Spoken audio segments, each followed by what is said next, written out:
Hi, I'm Vanessa from SpeakEnglishWithVanessa.com. Let's talk about expanding your vocabulary.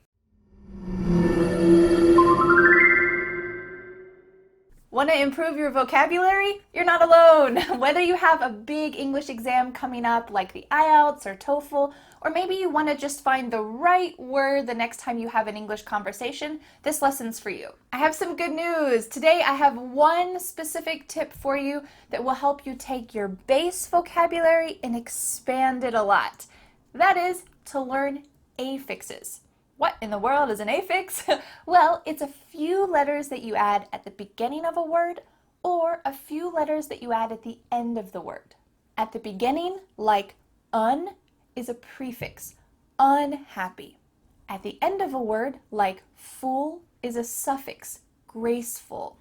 When you learn these affixes, the prefixes and suffixes, you'll really recognize these in a lot of different situations, and you'll know, oh, because I know what that prefix means, I know what this full new word means. Throughout this lesson, you might wonder, why, Vanessa, do we say unhappy and not dishappy? Because un and dis have a similar meaning. Well, as my grandma would say, Lord knows. So here, the key is really repetition, repetition, and maybe a little quiz. At the end of this lesson, I'm going to give you a little quiz, so make sure that you take notes about the affixes, which are prefixes or suffixes, that you're not familiar with. All right, let's go. Let's get started with prefixes, which you'll find at the beginning of a word. The first one is anti, against, anticlimactic, anti-inflammatory, anti-war. Do you get the feeling that if someone said, I'm anti-war, that they love war? Nope, that means they are against war. I'm anti-war. Or if something is an anti-inflammatory, you often find this in medicine, it means that something is inflamed. Maybe here it's inflamed. You need to take an anti-inflammatory and it will help your inflammation go down. D, opposite. What is the opposite of value? Devalue. What's the opposite of construction? Destruction. Dis, not, or the opposite of something. Discover, disagree, disproportionate. When you cover something, you are hiding it. You're not looking at it, but when you discover something, you're opening it up. It is the opposite of covering, discovering. What about disagree? When you agree with someone, the opposite is disagree. N, M, cause to, enact, enable, empower, embrace. Do you notice in these words the root word? The root word is what's left after the prefix. So here we have enable.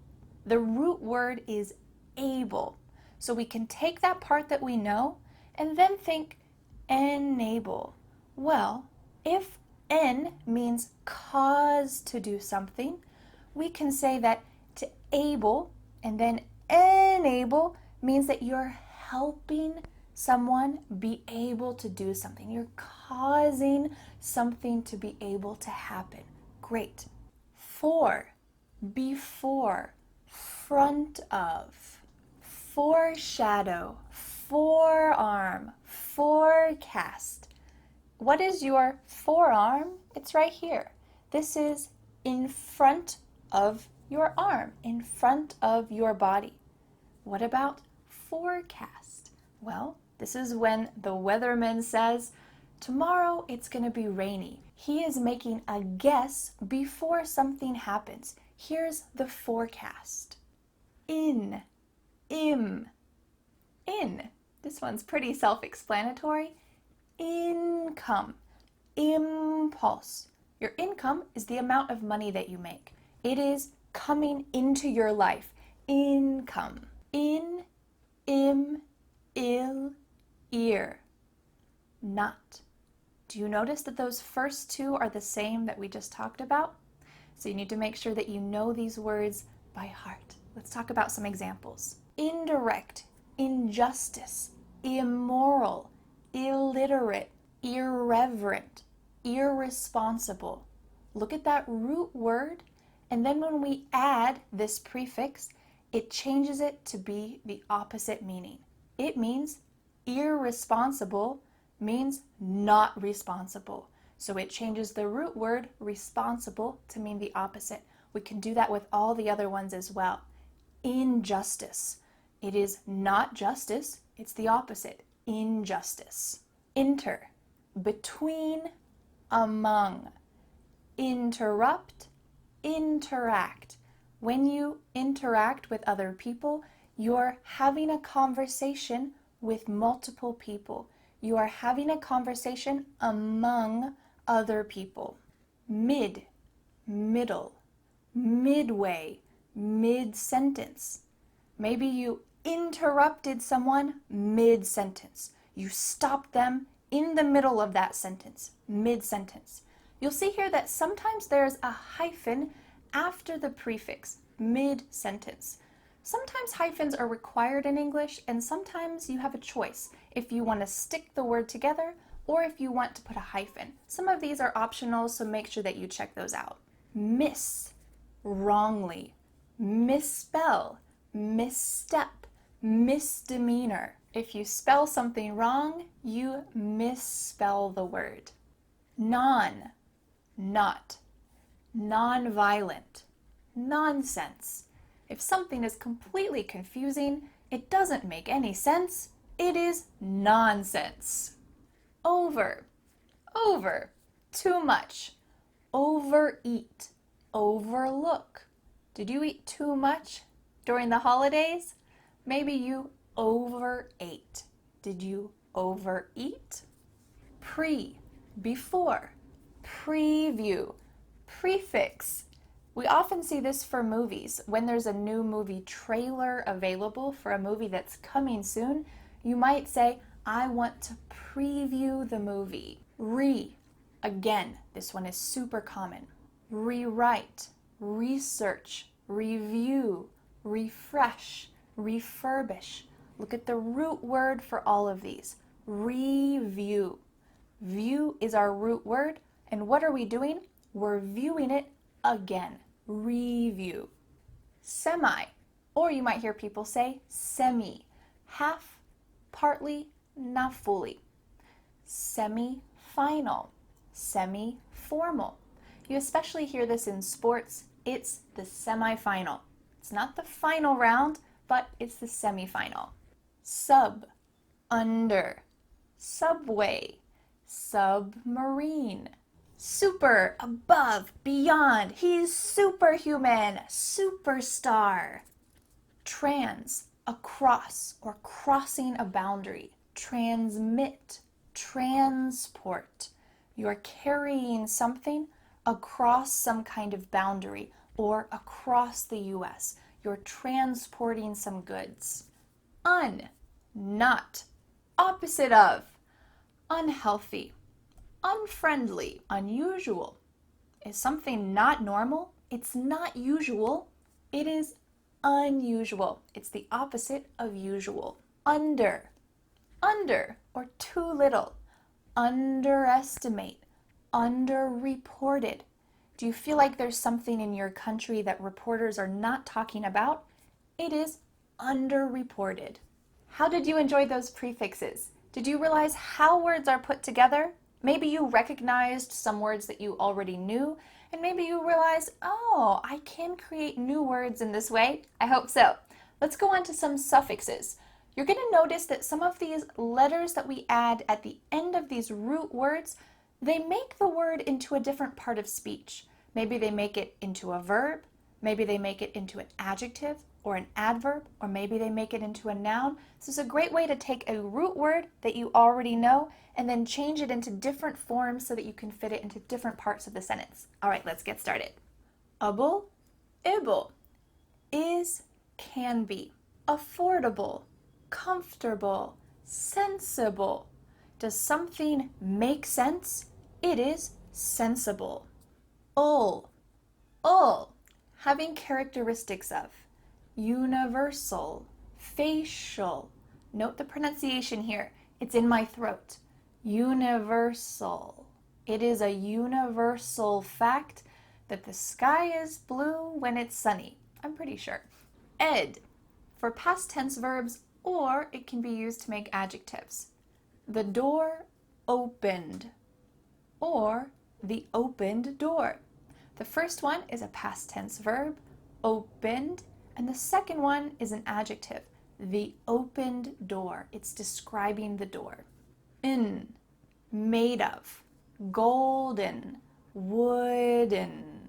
Notice here the pronunciation, golden. It's made of gold, golden. A person connected with something, usually a job. Teacher, worker, professor, creator. If you'd like to know how to pronounce over 100 jobs, hopefully including yours, you can click on my video up here. More, taller, stronger, faster, smarter. We use this in comparisons. He is taller than me. Taller. Ist, the most, tallest, strongest, smartest. We use this in comparisons of 3 or more things. So when you're talking about your family, if there are 5 people in your family, you might say, my dad is the tallest member in our family. Make sure that you pronounce this correctly. Even though it's E-S-T, it sounds like a short I. Tallest, tallest. Full, full of. Hurtful, helpful, careful, graceful. If you are helpful, you are full of helping someone. You help a lot. Ick, having characteristics of something. Poetic, linguistic. You can see that this is a little bit more literary here, a little bit more for written English. If something is like poetry, it is poetic. Ing, to create different verb tenses. Sleeping, running, crying. Why are you sleeping at 11 a.m.? It's time to go to work. Shun, ation, occasion, motion, relation, attraction. They have a strong attraction. This is the act of being attracted to each other. Itty, the state of something. Activity, society, infinity. Note the pronunciation here because in American English that T is going to often sound like a D. Activity. Because we have a T surrounded by 2 vowel sounds. Y is not technically a vowel, but it often sounds like one. So we're going to say activity, society, infinity. For more tips about American English pronunciation, you can watch my video up here. Iv, ative, itive. This is going to create an adjective form of a word. Active, formative, sensitive. We have a root word, act, and when we say active, it creates it into an adjective. He is an active boy. Active is describing boy, so we've got an adjective. Less, without. Hopeless, fearless, helpless, loveless. So let's take the root word, fear, and imagine what is without fear? Well, it's someone who's fearless. They'll skydive, they'll jump off of cliffs into the water. They are fearless, without fear. Lee, how something is. This is almost always an adverb. Lovely, it's lovely. Slowly, go slowly. Unfortunately. Here we have something that is unfortunate, and we're going to make it into an adverb and say, unfortunately, he can't make it today. He's busy, maybe he's sick. Unfortunately, he can't come to the meeting. Mint, state of being, an act of something. Contentment, enjoyment. Notice the pronunciation here. We have an E, but again, it sounds like a short I. Enjoyment, contentment. Kind of sounds like a mint, maybe a peppermint that you put in your mouth, but really it's spelled with an E. Contentment. Ness, a state of or a condition of something. Openness, it's a state of being open. Kindness, happiness, She showed a lot of happiness when she opened the present. Us, us, us. Having qualities of something. Joyous. She has qualities of joy. Courageous. She is courageous. Gracious. She was very gracious even though I broke her favorite mug. She was kind to me and didn't get angry. She was gracious. Is. More than one. We use this to make plural nouns. Trains. Computers. Boxes.